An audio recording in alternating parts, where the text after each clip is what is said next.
Log on, tune in, find out. Another good idea from Cambridge. And,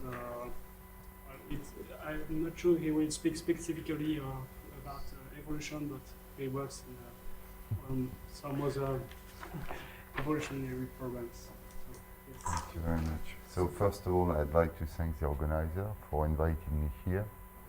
So I won't talk about evolution problem, as Gael said. So my talk will be devoted to structured population dynamics problem and bifurcation problem. So the point here, before I start, the point here is to deal with some class of PDEs, basically with non-local and non-linear boundary conditions, for which we were able to develop a bifurcation theory recently. And so let me start with some example taken from delay differential equation, where the bifurcation theory has been well understood since the 70s. And this example turned to be an example of transport type equation with nonlinear boundary conditions. That's why I take this example at first. So here the idea is that the variation at time t depends on the state in the past of the distribution. And so here you introduce some term depending on the past value of x of t, which are smooth basically here. And so x sub t is nothing but some function like this, where the maximum delay here is r. And so this kind of problem as I said, this kind of problem has been very well understood since the 70s, and it's well known since then that you can formulate this type of problem as this kind of PDE, where you can observe that the problem is here on the boundary, where you have a flux which is non-local and non-linear. Well, the question here, the real question is how to relate this kind of problems which is nonlinear with the linearized problem, in order to derive some bifurcation property for the nonlinear dynamical system. And as you can see, you can formulate this type of problem as a nonlinear operator and use a nonlinear semi-group theory at first. That's what was done by Glenn Webb in the 70s mainly. And but since then there is no bifurcation theory from general nonlinear semi-groups.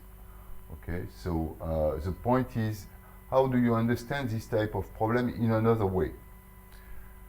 So you assume basically that 0 is an equilibrium, and you assume that your linear problem is this one. And so in that case, your linearized equation is nothing but this PDE here. And well, this type of problem is also well understood. The problem is to relate this PDE, with the previous one, the nonlinear one.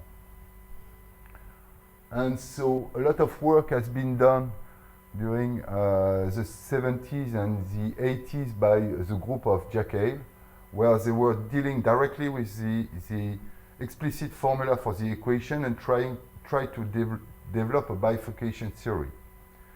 In the 80s and the 90s, Odo Dickman groups developed another bifurcation theory using the so-called sun-star theory. That's not the approach I will use here, basically because it's less general than what we are talking about here, because basically this kind of approach does not apply to parabolic equation. Okay, I asked explicitly Odo Dickman, And he told me that they are not able to deal with such a problem. So, and also this approach by Odo is fairly abstract, I should say, and so it's difficult to really get into. So the approach I will use was introduced in the context of delay differential equation by Horst Thieme and Mustafa Adimi. There are two papers the same year, and they first realized that it was possible to apply at that time a recent theory that is the so-called integrated semi-group theory that was developed by the end of the 80s. And they observed that it was possible to apply this kind of theory in the context of delay differential equation.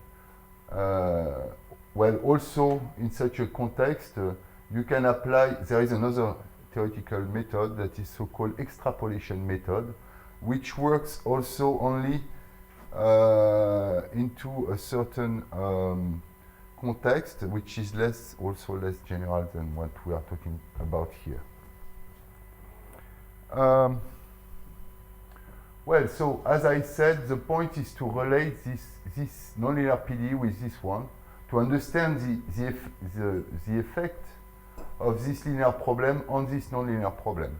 So basically what we would like to see is a kind of semi-linear formulation in order to relate the spectral property of the linear problem on the spectral property of the linear problem on the nonlinear problem. So let me explain briefly, but that's a basic idea here, on this simple example what's going on. So a way to understand those kind of problem as a semi-linear problem is you take this PD, okay? You extend the state space. So you add the bond, in other words, you add an equation for the boundary condition into the state space. So now your state space is nothing but the product of R here, or Rn, the product with C, the space of continuous function. So you add an equation in Rn here, okay? And the point is that the solution of the delay equation of this PD, when it exists, is a solution of this exactly. It's easy to prove. It's an easy exercise for delay differential equation, and that's a so-called integrated solution of a certain abstract semi-linear Cauchy problem. That's exactly. So basically, the point is that you integrate first in time, and then the solution becomes smoother. And so you can apply a linear operator A here, which is unbounded, and everything makes sense. Okay. The point is that so basically what you do is that you split your problem into the linear parts. So you extend your state space. You define a linear operator that is based on, within mind, the integration, the integrated solution. So you take care of the boundary condition here. And but unfortunately, the point is that it's not a usual semi-linear problem, because the domain of this linear operator is this one, which is, and if you take the closure, you got zero here. So it's not, of course, dense into the original space, and basically it's impossible for this to be dense. Otherwise, the problem would be simply semi-linear. Okay. So that's why we call this kind of problem non-densely defined Cauchy problem. And at the end, what you got is a problem like this, which looks like very much a semi-linear problem. But the point is, so this guy here is fine. It's a linear operator, and it's a linear operator when you restrict this problem to the problem when you take the part of this linear operator, in other words, you get a nice semi-group on this space. But this guy here does not belong to the closure of the domain here, which is, oh, by the way, from here I denote by x naught the closure of the domain. So that is the main difficulty. Well, I don't want to go too much into detail here.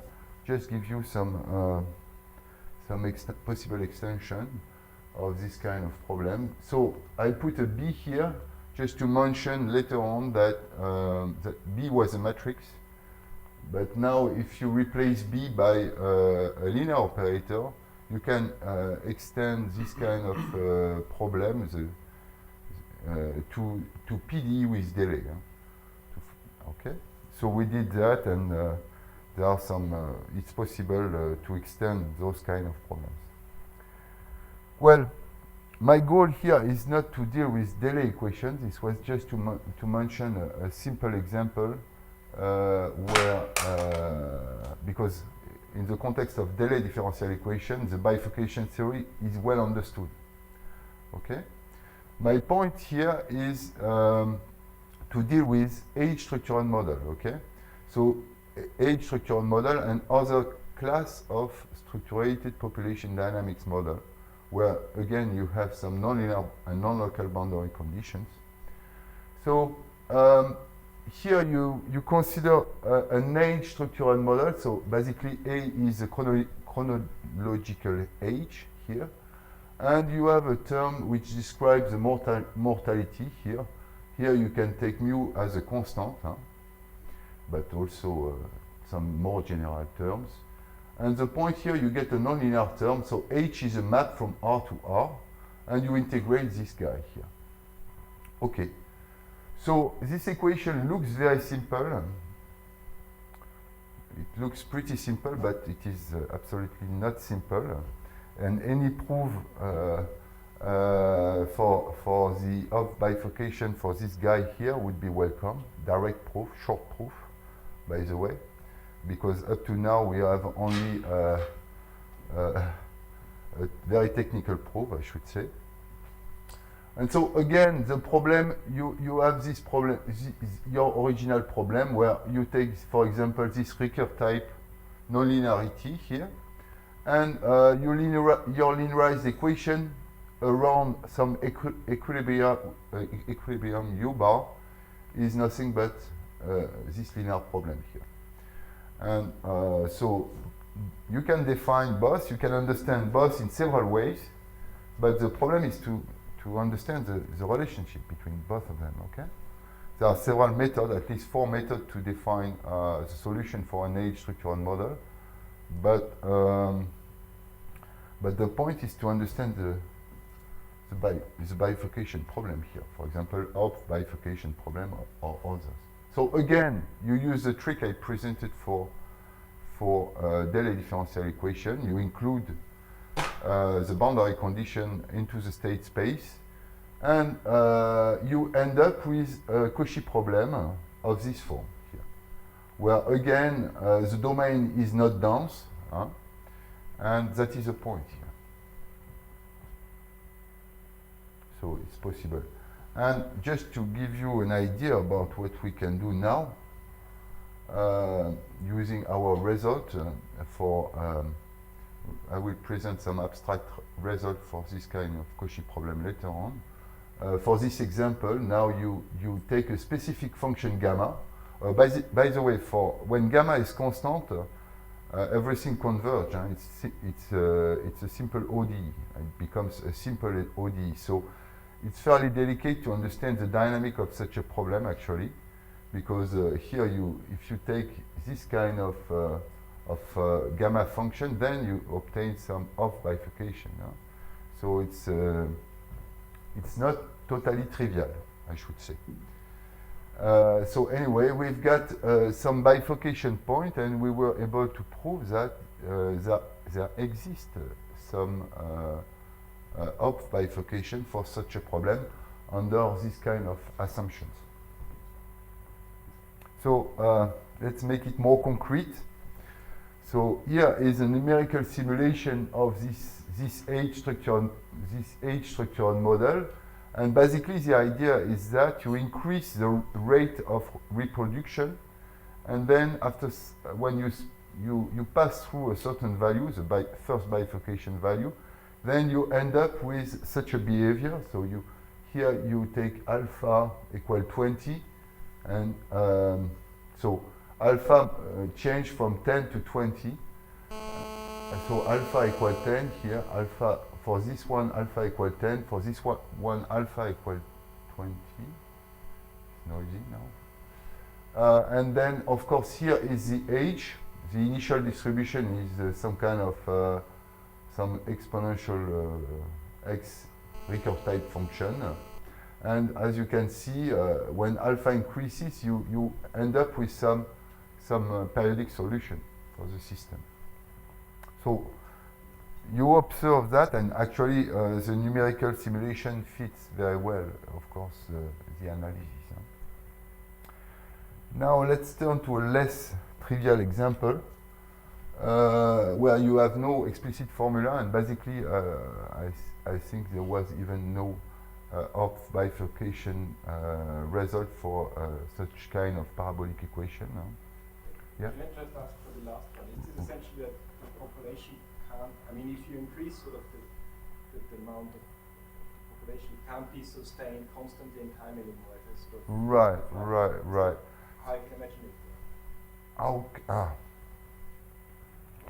Basically, the point is that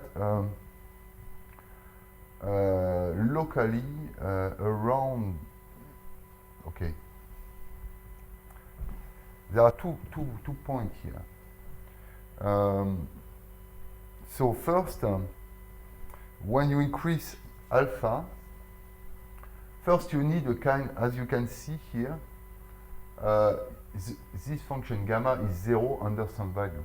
Okay, first point. Okay, and so you take any of those type of function. Okay, so this means that the individual cannot reproduce immediately after they are born. Okay, that's the first point. So in some sense, you introduce a kind of delay.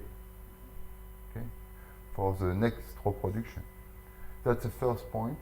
The second point is that when the alpha increases, the equilibrium around when you linearize this equation, the function h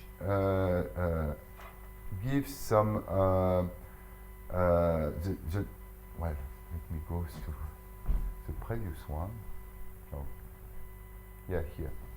When you increase alpha around the positive equilibrium, by the way, this term here becomes negative. It means that the function h is decreasing around the equilibrium. Okay, the equilibrium. And so these two, it means that you have a negative feedback using the terminology of delay equation. And so in some sense you combine two things, delay and negative feedback, which is well known in the context of delay equation, but less absolutely unknown in such a context. Okay. So let me move forward. So now the idea here is to consider now a size structural model. You think about size of cell individuals. Okay. Well, here it's not cell because there is a specific reproduction process. But we think about trees, for example, fishes and things like that. Basically, we introduce a transport term which describes the random the growth in size, which is assumed to be linear here. Okay, and in addition to this, we introduce a kind of random noise. Means that when individual grows in size, They are not growing exactly all in the same way. Some individuals, well, they have a tendency to grow, but the result after some time will be a distributed group of individuals. They will not have exactly the same size. Okay, so this random noise take care of that. Okay? And you use this type of boundary condition here to just to preserve the total number of individuals in absence of reproduction and in absence of mortality here. Huh? And so you get this naturally, so you preserve the L1 norm of the distribution. And again, you use a recursive type function. Huh? Then the question was, so it's very similar to the previous one, but fairly different in terms of analysis. So when epsilon is 0, of course you get the previous model, okay? But the question is, what's the effect of epsilon? The basic idea is, okay, when I increase the diffusion, I will smooth the distribution and somehow slow down the oscillation, okay? But actually, it's, as I will show in a minute, it's much less simple than that. And so we need some analysis to understand how the oscillation will occur. Okay? And so here are some numerical simulation. Again, you increase alpha, you produce oscillations, but then the role of epsilon is much less clear. So because now you need to combine two parameters, alpha and epsilon. Here is a numerical simulation of the distribution for some value. So here is the time 0, okay? The time is here, the size is here. And as you can see, you have some increasing oscillation which converges to a periodic solution. And the same here for when you decrease alpha, then you converge to an equilibrium, sorry. So again, you can use the same kind of formalism to understand and to analyze such a problem, okay? It's very similar and everything works the same way, okay? The point in all this story is to define properly the linear operator and the nonlinear operator at the beginning. And then there is a kind of routine now that you can apply to deal with bifurcation, okay? So after some analysis, you can derive the bifurcating curves, which corresponds to, so we have the parameter alpha here and epsilon here, and those curves here represent the fact that the spectrum of the linearized equation has some purely imaginary eigenvalue, okay? And so here you have basically you have an infinite number of bifurcation, of bifurcation, and the one we described before for the H structural model are basically here on this line, okay? But the influence of epsilon is much less clear, since such a thing can occur, for example. And so basically here, under this curve here, the system is stable, and above this curve you have some oscillation, okay? And some periodic solution. So using some analyses, you can understand the dynamics of such a system and derive an bifurcation theorem which tells you that you are doing well and your system is really producing periodic orbits. Let me conclude this series of examples by showing some difficulties in the parabolic case, but this type of difficulties also occurs for transport type equation with non-homogeneous boundary condition in LP spaces. So now everything I did up to now was in L1. well, people usually think that everything is easier in the context of PD in LP than in L1. Here it's exactly the converse. In fact, actually it's more difficult in LP space. So the question here, you consider a very simple equation. I took this equation as a prototype just to show you that it's very simple, but the answer is to the question is not so easy. So you take basically a diffusion with a Neumann type boundary condition which is non-homogeneous, okay? And you consider the problem in LP space, okay? The question I ask here is the following. Of course, when H is smooth in time, no problem, you have the existence of solution in LP space. And that's a two-line proof in the context here, in this context.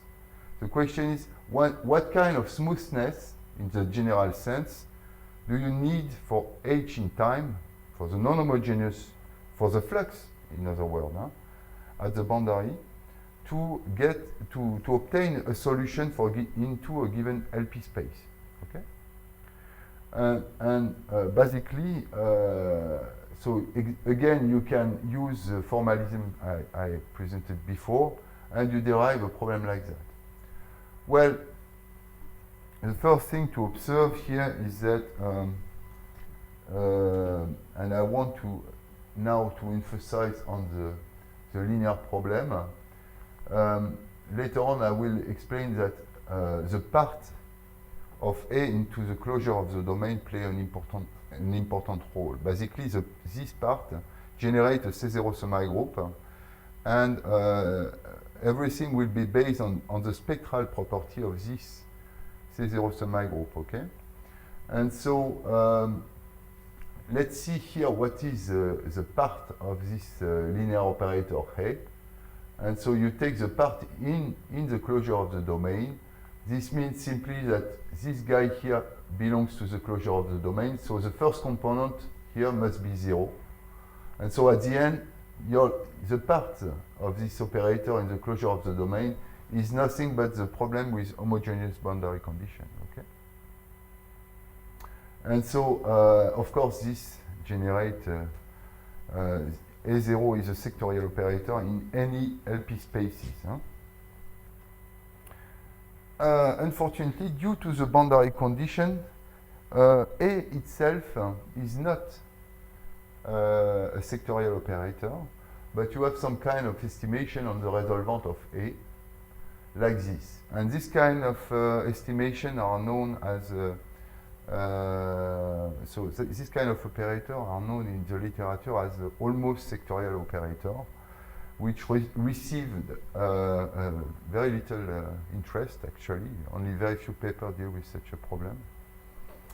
But when P star equal 1 here, well, this corresponds to the classical framework of Lunardi in the context of parabolic equation. And we treated recently the general cases to understand the existence of solution when P star is not equal to 1, okay? And just to give you an idea about the kind of result we obtain, so we assume that A0 is a sectorial operator, and we look for solutions that are so-called integrated solutions, that are solutions of this type. For the moment, you forget that because I will define it later on. And you get an estimation at the end of this type here. So in other words, only in the general case, you need the non-homogeneous perturbation to belong to some LP hat here in order to get the existence of a solution where P hat is related to P star, of course, and in that case you get the existence of a solution in the original space. Well, the question we were asking about this is, can we close this condition? Because for L1 the condition is closed, okay? But for LP, it's much less easier, okay? So we don't know actually the answer for this, but that's kind of a funny question here.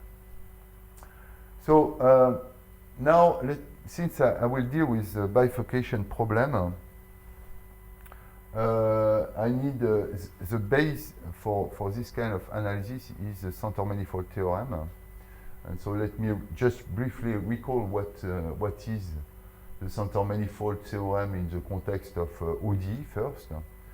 And so basically you consider an ODE of this form here, and you split, so A is the linearizing part of the system at 0, and you split your state space into the central part, the hyperbolic part, and using that, you are able to construct implicitly a local center manifold around an equilibrium here, and that is a map from EC here, E sub C, to the hyperbolic space. And basically, we get a reduced system in the sense that once you get the existence of this, you know that on your center manifold, you get a solution of the original system locally around the equilibrium. Okay? So that's the main tool here to derive a bifurcation theory. So basically, the point is to reduce your system and then to apply the non-bifurcation result for the reduced system. Okay? So we developed a center manifold theory for the abstract problem here, abstract non-densely defined Cauchy problem, under certain assumptions which cover all the examples I presented before. Okay, and so basically this kind of assumption tells you that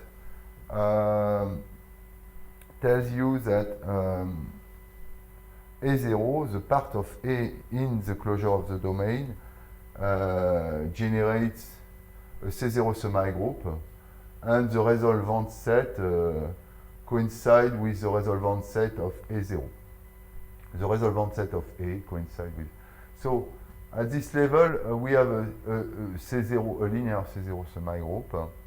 And from this, you can define what is the so-called integrated semi-group, which allows you to deal with a non-densely defined Cauchy problem. And basically, just to give you an idea, where is the shop? All right.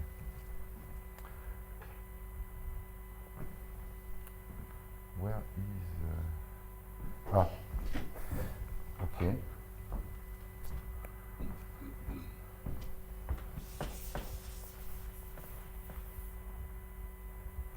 So here you consider an abstract Cauchy problem of this form.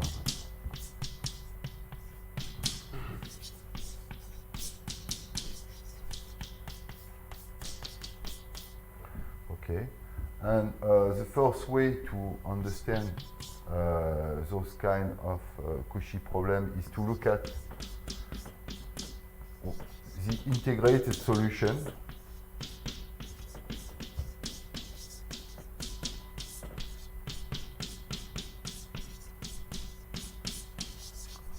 the second way, so an equivalent formulation. So this kind of solution always exists here. And the second way to understand those solutions are that's equivalent to actually to obtain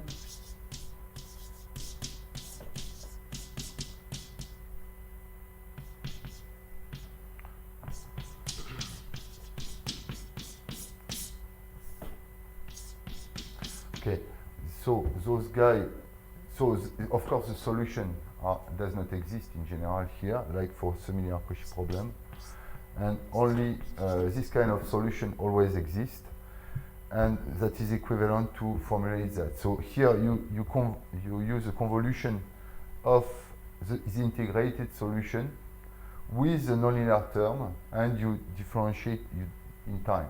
Okay. So of course, when the range of f belongs to the closure of the domain, you end up with the classical semilinear problem. Okay. This formula just coincides with the usual variation of constant formula. Huh? Okay. So at this point, and really here the point is to understand what's the effect of the spectral property of this term on this term here. That's the real point. And it took us some time to understand this kind of problems. Well, also in general for such a problem, you don't have an estimation for this term here, which is an L1 estimate, okay? In general, the best estimation we can deal with is this one, which simply tells you that only for continuous function in time, you have the existence of this term, okay? So this is time differentiable only when this function is time continuous, okay? That's the meaning of this assumption here. And so you make some relatively restrictive assumption on this, which makes sense in order to deal, for example, with parabolic equation in LP with non-linear boundary condition. You can, due to this, you can also deal with this kind of result. And so,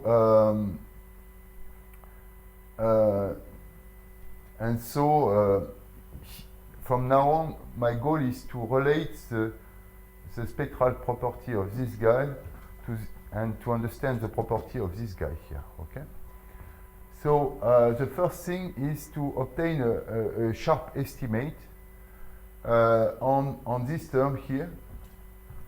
And so you define the growth rate of your semi-group first, that is classical. And using this growth rate, you can derive an estimation of this form, which is a generalization of basically when you have a semilinear. So when you have a formula like this,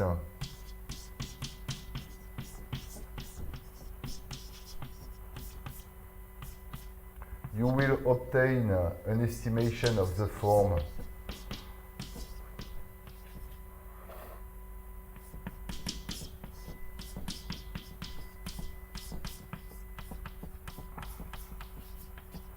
so what our goal here is to extend this formula here to this context, and that's the only thing we can get here.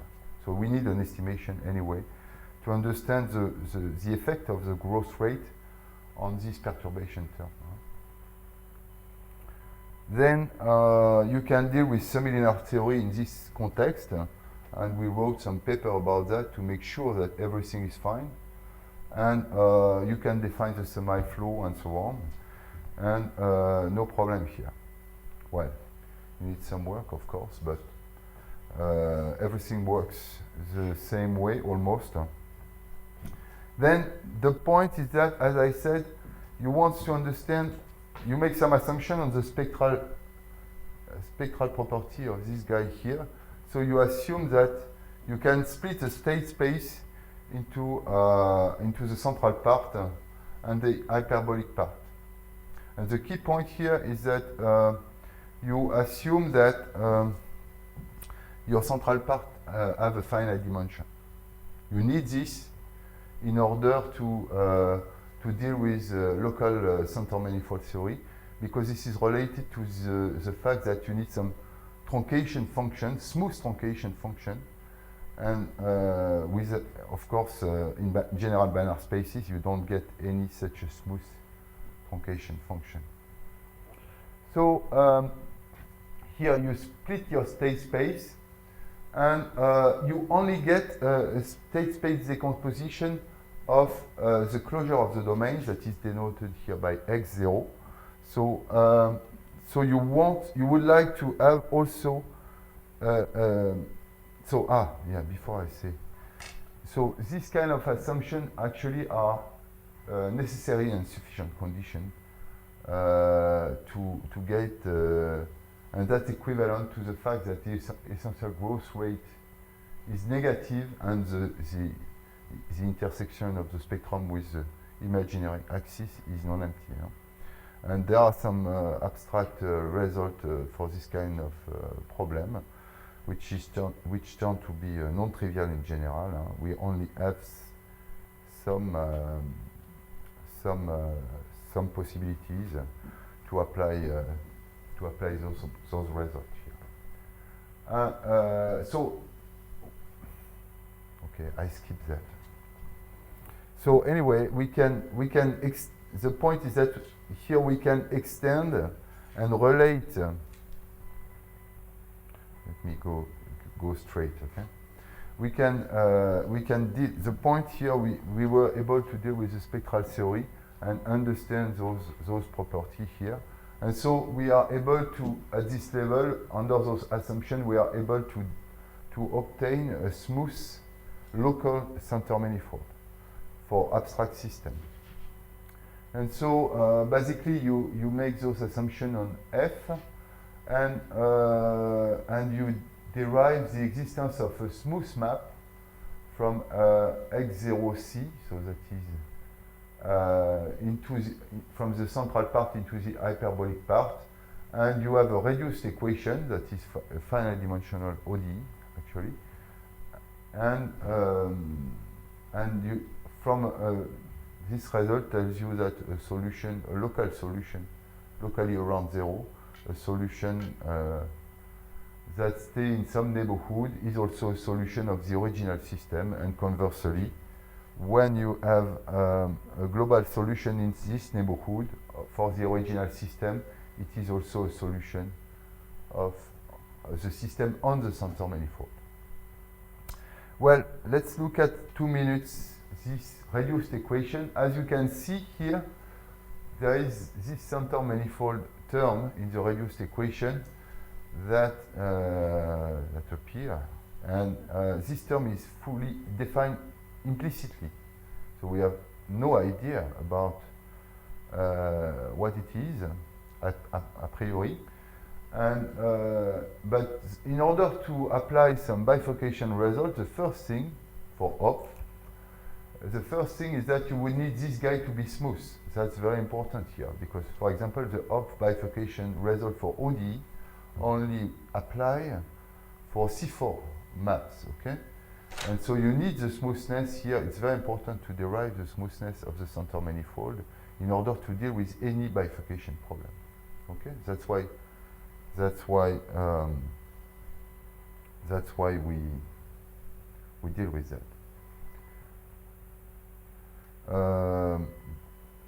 Just let me talk briefly about op bifurcation, then I will return back to the examples. And for op, now we have an abstract result here that apply to some general class of H-structural model, for example. And so you make some assumption here on your nonlinear term, depending on the parameter mu here. And basically you make a similar kind of assumption as for ODE, okay, on the spectral property of A. Okay? And that's the so-called transversality condition in the context of bifurcation. And then by using, well, the point here is this condition here, which is not easy. In fact, in practice, this one here. So you need some, in some sense, some compactness of the linear semi-group in some sense. And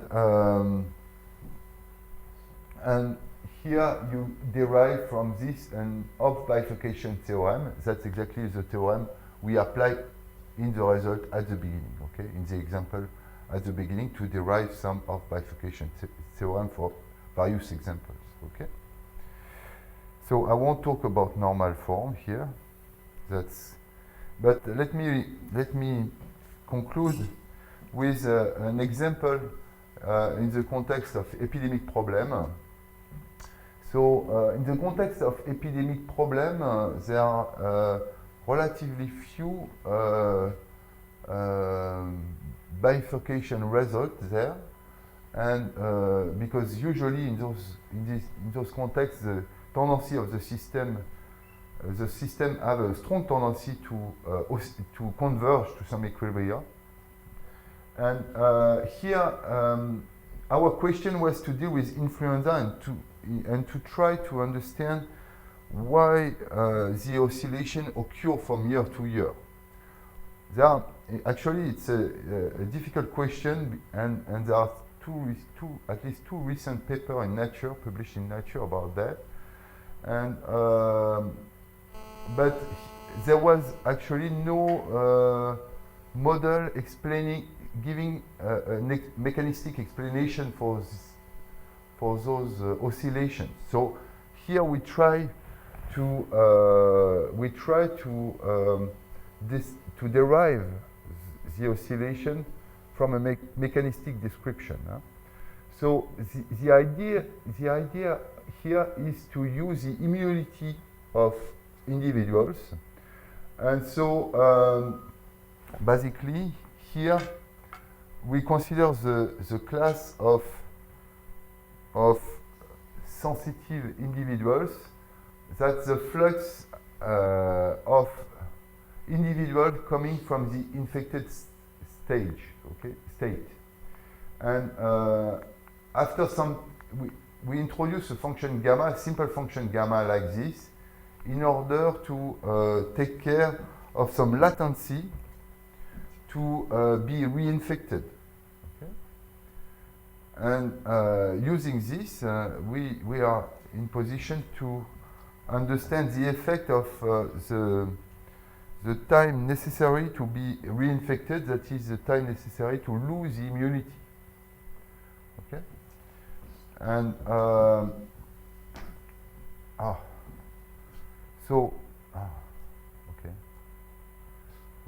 so again we analyze the system, and here you have the parameter delta must be larger than this one, so you are in this region here, and that's again the bifurcation curve. So the system is stable in this region here, and has some periodic orbit, some off bifurcation in this on those curves here.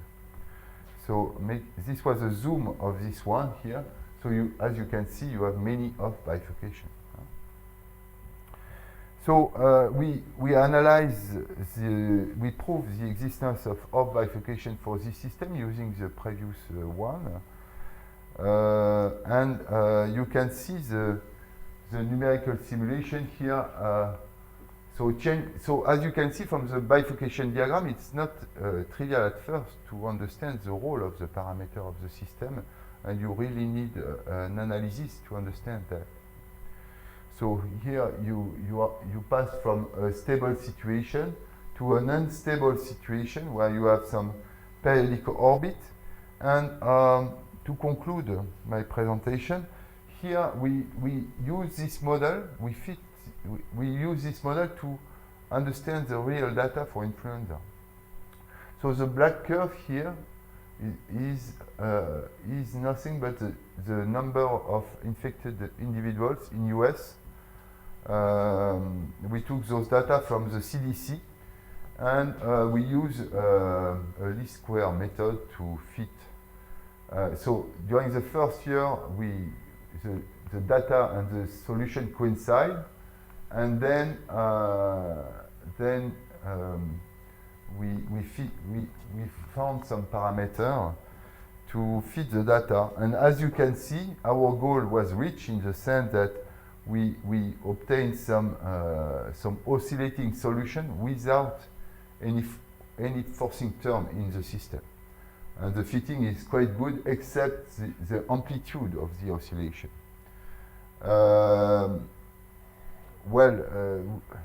The problem is much more complicated, but I won't talk about that here. Thank you very much for your attention. I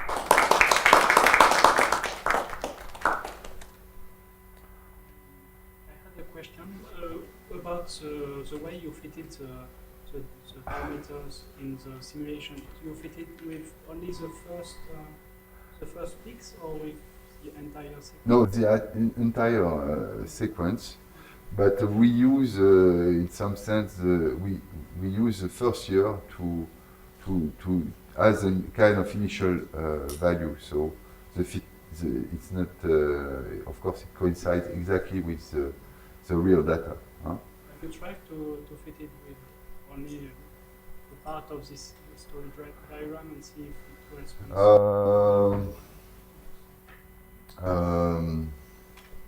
No, not really. No, just. I was going to ask. Mm-hmm. You said sort of the dynamics of the center manifold, essentially, of the sort of modified way of looking at it is completely implicit, so you don't really know what it looks like, right? The center manifold, you mean? Yeah, the center. Yeah. But for instance, this A0, essentially, is there a way for a particular problem, you know, that you say, okay, this essentially consists, this part of the problem essentially forms my A0, so is there a way to, is there a sort of more explicit control on what that modified semigroup is? Like the TA0, like. Yeah. Is there sort of intuitive way how I can imagine the right way of looking at the solution in some way? I'd like to, but even I mean, would be very interesting for H structural model, for example. Because at the moment, you are right. At the moment, well, those are the first result. Almost the first result in that direction. Just for OP, because we can develop up to the normal form theory that is computing basically the Taylor expansion of the center manifold, but that's very technical. Huh? And we can develop some computation and so on, but yeah, would be very good to have once you know it works, to improve the method to apply and to make it more, in some sense, easy. Because the problem is that at the end, you end up with horrible formula, okay?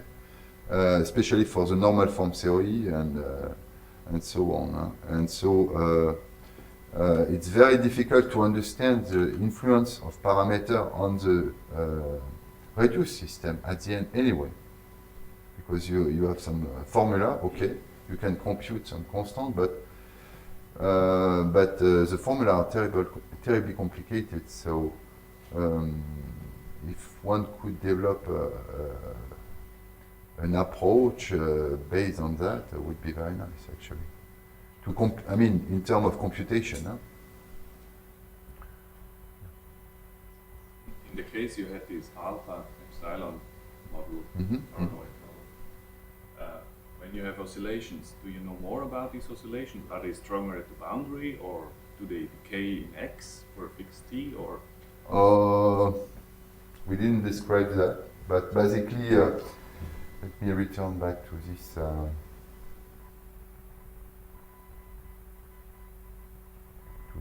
Example. Where is that? Where was that? Yeah, here, right? Numerically, I can't. Well, you can see what's going on numerically, but where is that? You can see numerically what's going on. Basically, the effect of the mortality here leads to a decreasing function, and when the size will be large enough, you can expect that, well, basically the solution will decrease probably slower than an exponential because of the diffusion, of course, but in some sense will decay anyway. Huh? And but no, we don't have a very good description of that that aspect, actually, at the moment. Maybe one short question. So the solutions, these of periodic solutions, Mhm. they are stable. That's why You you know about the criticality of the. Right. Actually, we wrote some, for this example, precisely we have no idea, okay? Because I didn't talk about that here, but we developed a normal form theory to discuss this kind of questions. And so right now we have a normal form theory, that's fine, but we tried this normal form. Actually we developed two normal form theory for this kind of problems. And because the point is to be able to compute the Taylor expansion of your reduced system in order to derive some stability, for example, for Hopf. Honestly, we end up, for example, we computed that for the age structural model here, the previous one, which is simpler. And we end up with some awful formula, and only, where is that? No. So we computed the normal form for this guy here, without epsilon. And but we end up with some reduced system, and the parameters in the reduced system are extremely implicitly defined, right? So again, because of this, I think another approach would be perfect, honestly. And at the moment, that's the only way we have to compute that. For such a system, there is nothing else. And so would be perfect. We are writing down a paper about, of course, the stability works here. The classical result about the stability of on the reduced system and related to the original one works perfectly for Hopf. But the question is, how do you compute it, right? And at some point, I had in mind to develop a numerical method approach, but even this is not easy, by the way. So there is still some work to do here, I think. I think we'll pass to the next. Thank you very much.